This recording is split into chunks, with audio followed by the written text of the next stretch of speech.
Hi, hey, and hello there. Obi-Wan here, and welcome back to the Comic High Ground. Alright, so, uh, Cody Ziglar's run on Miles Morales is officially concluded, and I'm doing this video with no script. I wanted to give, like, my instant reaction to reading the conclusion of it, so I wasn't trying to have everything all measured and everything. I just wanted, like, a raw reaction of how I felt about it. And I gotta say, his run on Miles has been the best Spider-Man run of the past 3 or 4 years, however long he's been working on it. Like, when you look at Amazing Spider-Man, which I don't have to say what I have to say about Amazing Spider-Man, right? But you also count like Ultimate Spider-Man and maybe some of the other variations that have been coming out like the past couple years. And honestly, the only one of these Spider-Man runs that has really stood strong is Miles's run. And you look at everything that Ziglar has done, because even though I haven't covered everything on this channel, and after having concluded his run, I'm probably gonna go back and just do videos covering the entirety of this run. I'm kind of working backwards in that way, but I did actually do a video on the very beginning of his run. But you look at it from the beginning, Miles was struggling emotionally with a lot of stuff. He was stressed and everything with superhero life and in school and everything. And then he also had a little bit of a beef with Peter because Peter wasn't accessible. And it wasn't something I agreed with at the time. But when you look at the nature of how or what was going on with Peter at that time, being Zed Wells' run, it kind of makes a little sense. And then it comes full circle by the time this run is done. But you look at everything, Ziglar really established or gave Miles his own full-fledged world in a way, in supporting group. And also he gave him actual memorable villains. Like I didn't realize until Spider Dunk, shout out to Spider Dunk, but I didn't realize he said it, but he really did give Miles his own villains, which is something, it was a criticism I always had towards Marvel, because they wouldn't give him his own villains. That would have went a long way towards people not calling him a Peter Parker ripoff or whatever. And he did a good job of giving him like lasting villains. Now, just to name some of the things that has gone on in this run, I mean, you look at the beginning, he gave him a mentor in Misty Knight, which was an amazing idea. I really liked Miles and Misty's interactions. Her being a mentor for him, teaching him how to be a detective, basically, because that's what she did. She taught him how to do like detective work and everything. And she taught him a way, or he learned a way to hone in on his spider sense in a different way than what Peter does. And then, he, in the midst of all this, he learned how to do the spider saber. He gained this new, essentially Super Saiyan mode with his powers. And then you take that, he became a vampire in this run, which really wasn't Ziglar's doing, but it was due to the blood hunt thing, which took him to T'Challa, which gave us a much needed interaction between Miles and T'Challa that you really didn't get much of before. So you got to see them bounce off each other. He went to Wakanda, he got his new suit, he met Bast, and then that's where you found out that he was a totem of the spider god in Nancy. And that, we went from that to him participating in this kind of tournament of gods or whatever that he was representing the Nancy in. And then from that, which I actually skipped, he had a run-in with Deadpool too. But you go from that to this more recent thing with basically with this arc with this arc right here. And there's still other things I didn't mention. Like, I didn't mention stuff with Starling. I didn't mention how he and Vulture went at it. Like, there was a lot of stuff that happened in this run, a lot of cool stuff.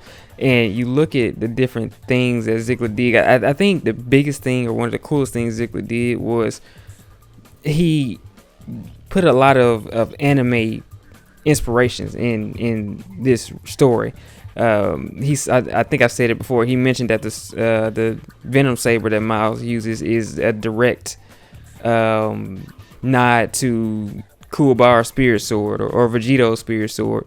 And he said he's thinking about Gundam too when he did it. And then you have the obvious Super Saiyan mode. But other than that, he also did different. He's done different moves.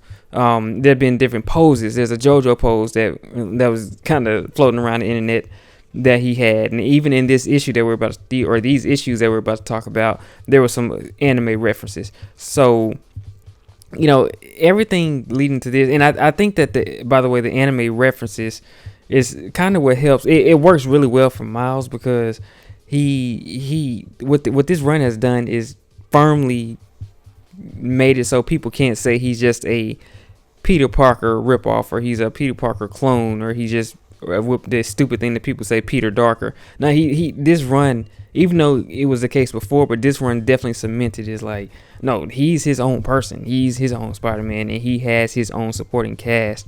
He has his own villains now, which he could still use some more, but that's neither here nor there. This run did a good job solidifying. It's the best Miles run that has been written. So with all that said, let's get to these issues, because I'm going to talk about 41 and 42. So basically, we start off with Miles crashing into Rhynum. I have a hard time pronouncing her name, but I'm talking about Rabble. Rabble was the villain that Ziglar created for Miles in the very beginning of this run, which admittedly took a while to kind of get used to her, because her whole beef with Miles was kind of weak.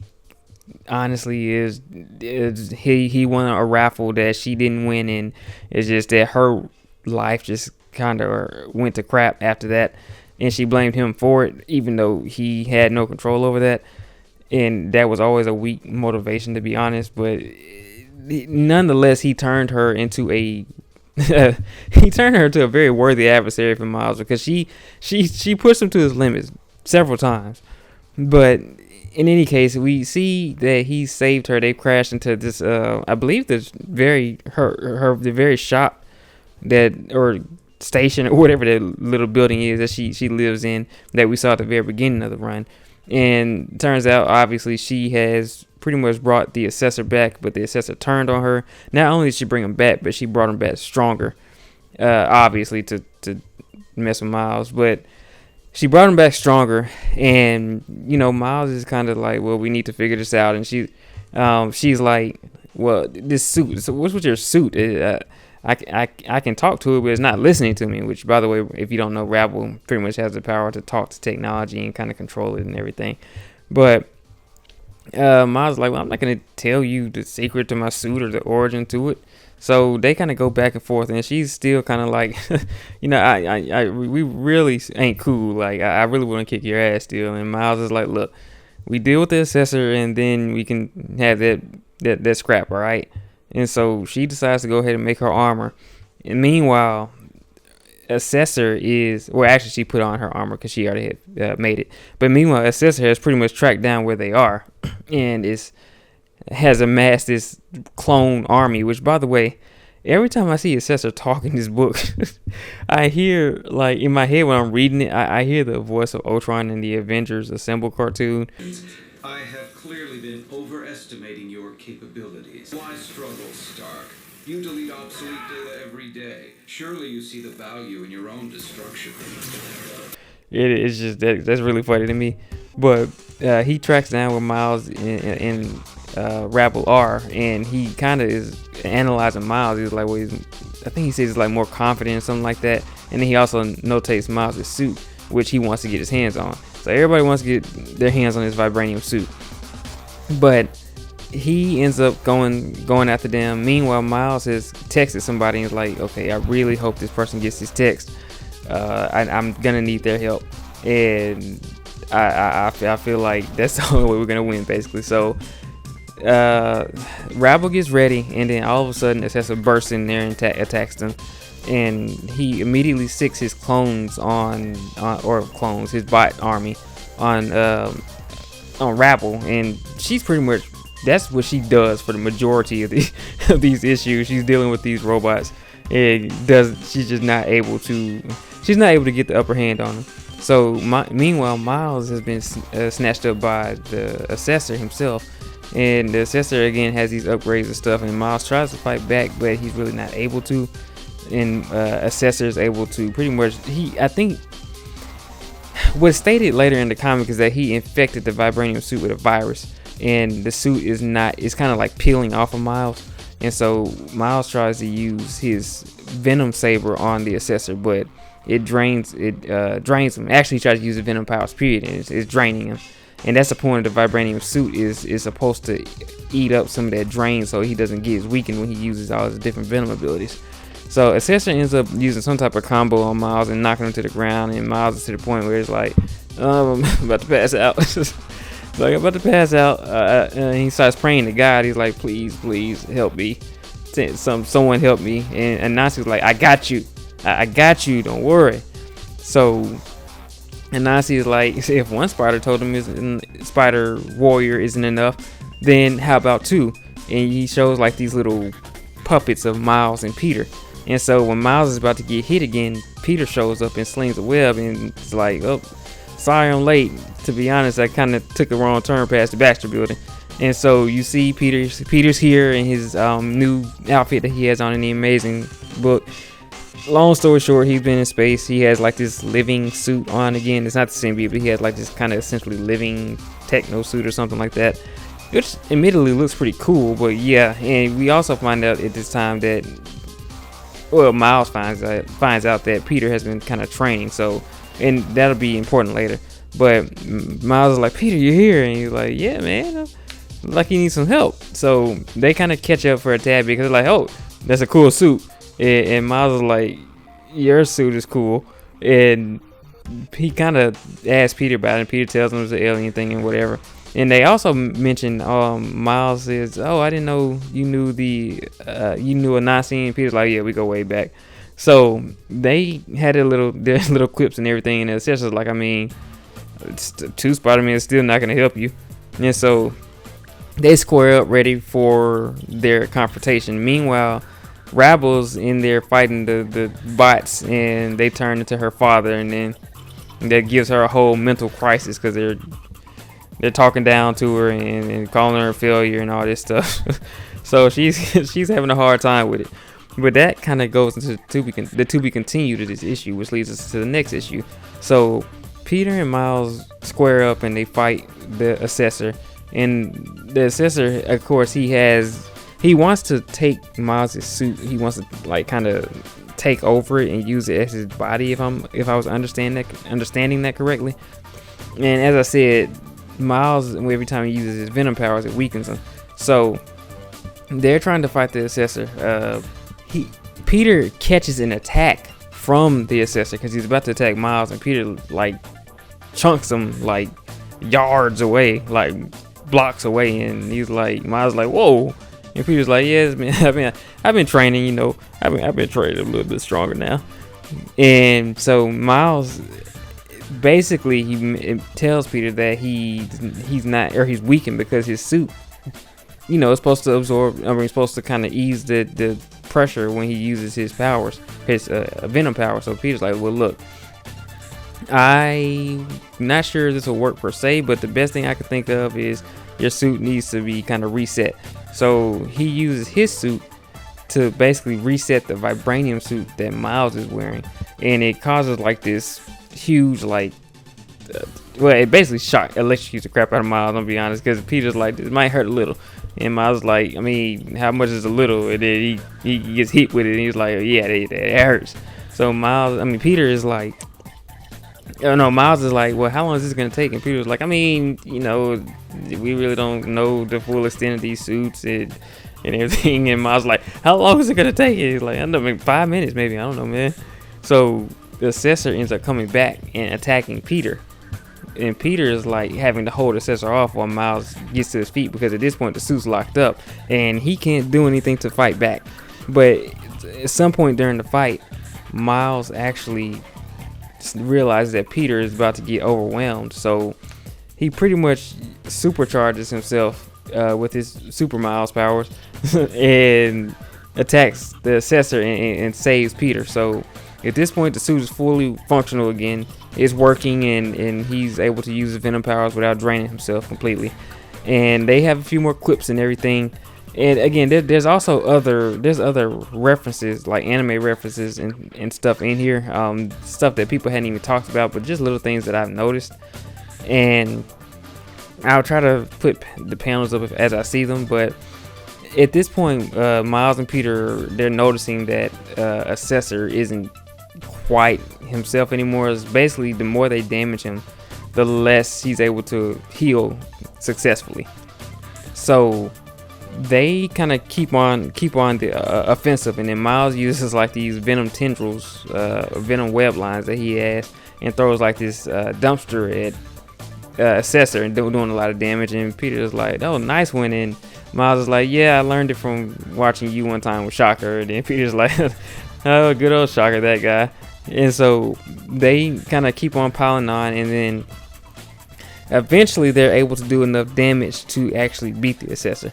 So at this point, and by the way, they beat him with another Dragon Ball reference, because Miles uses his sword and he jumps above Assessor, Trunk style. if you know that scene, he jumps at Assessor with the sword in the air, and then kind of comes down on him, and that does it. So at this point, they're like, "Whew, okay, all right," and they kind of take a time to take a breather a little bit. But then Miles is like, "Oh crap, Ranin." And so they run back in there, and the bots that were attacking her actually kind of deactivated once Miles beat the Assessor. And he's like, "Well, hey, we beat the Assessor, we're good. You need help with anything?" And she's kind of rambling on about basically her life and what her purpose is. And of course, she's about to attack Miles, so she gets control of the different bots, and she has them attack Peter and Miles, but more specifically Peter.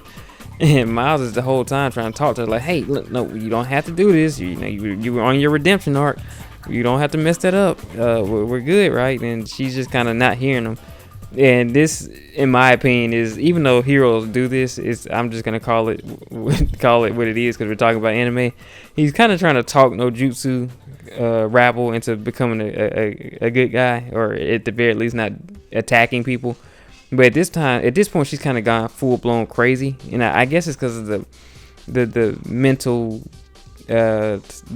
torture that Assessor even did to even her, because even though he didn't do half of what he did to Miles to her, he still kind of messed with her head, and she's not listening. And so she intends to sick these robots on the city, and Miles is basically just trying to stop her, and he's fighting her while still trying to talk to her. And she's on one of her villain monologues or whatever, and then again, anime reference, but he ends up kicking her, and he's like, "Sorry, but you were wide open." And again, I don't know if it was meant to be like that or not, but if you watch Dragon Ball, then Goku has done that before. He's attacked somebody, like, "Sorry, you were wide open." So just little stuff like that. But Rabble ends up deciding to set all the robots to detonate, to self-destruct around the city. And at that point, Miles is like, "All right, I got to do it. I've got to stop her right now." So in his head, he's like, "I'm going to charge all my venom energy into my hand, and I'm going to attack the part of her that's not armor, which is her face." And so he looks at her, and he basically says, "This hand of mine is burning red. Its loud roar tells me to grasp victory. Here I go. All right. Do it now! Erupting burning finger."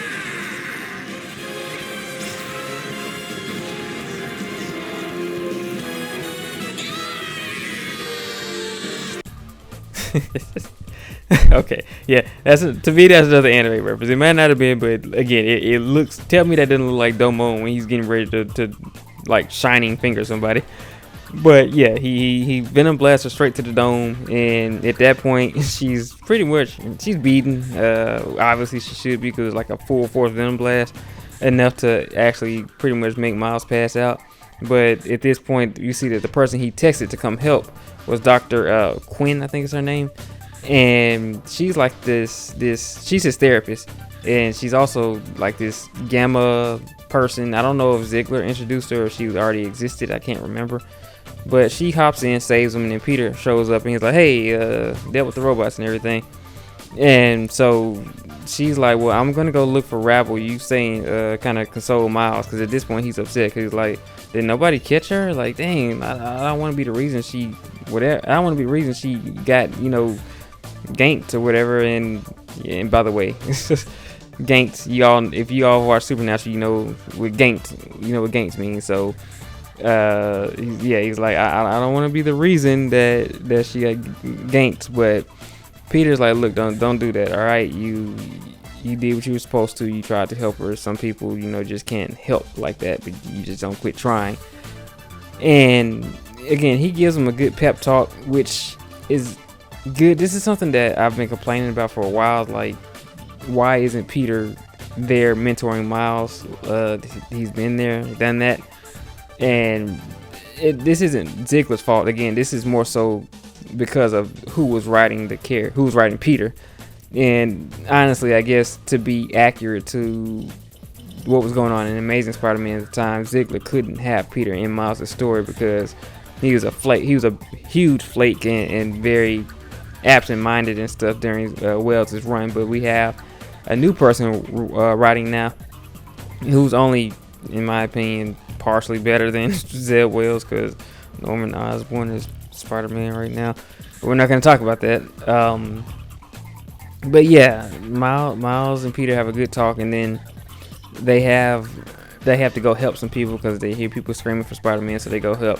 Miles pretty much at that point wraps up his story by saying that, or writing in his journal and talking about how everything is kind of getting better, kind of summing up everything that's kind of happened throughout this run in terms of like the lessons he learned. And then Dr. Quinn tells him he tells Dr. Quinn that they couldn't find Rabble, but in only like a piece of her armor, so she's still out there. And she's like, well, how does it make you feel? And I think he's like, she said, does it make you feel nervous or anything? Like, he said something along those lines, but he said weird too, I think. So Rabble's still out there because obviously that's going to be one of his ongoing antagonists. But Miles goes to the roof, says he has to run, and he has a hot dog with Peter. And Peter doesn't want to admit that Brooklyn has better hot dogs than Queens, but Miles is like, yo, it does. So they end up hearing a commotion, and Peter's like, I can't tell, is that one of mine or yours? And then Miles looks, he's like, oh, that's one of mine. And it's like two of his, at this point, I guess I would say, shocker level villains robbing something, and he runs down there. It's like those like bee or hornet guy or whatever his name was from the very beginning of the run. So he goes and he's like, yep, it's me, your friendly neighborhood Spider-Man. And that's how the series concludes. So yeah, Ziglar, good job, man.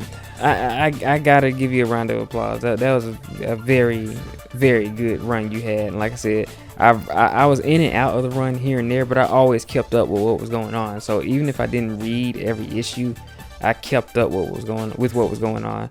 And to be honest, I probably should have went on ahead and read every issue and uploaded them while they were coming out. But again, I can always do that. There's still plenty of time to do that. I'm curious. They haven't said what is next for Miles yet in terms of his next book. There's no confirmed Miles book coming yet.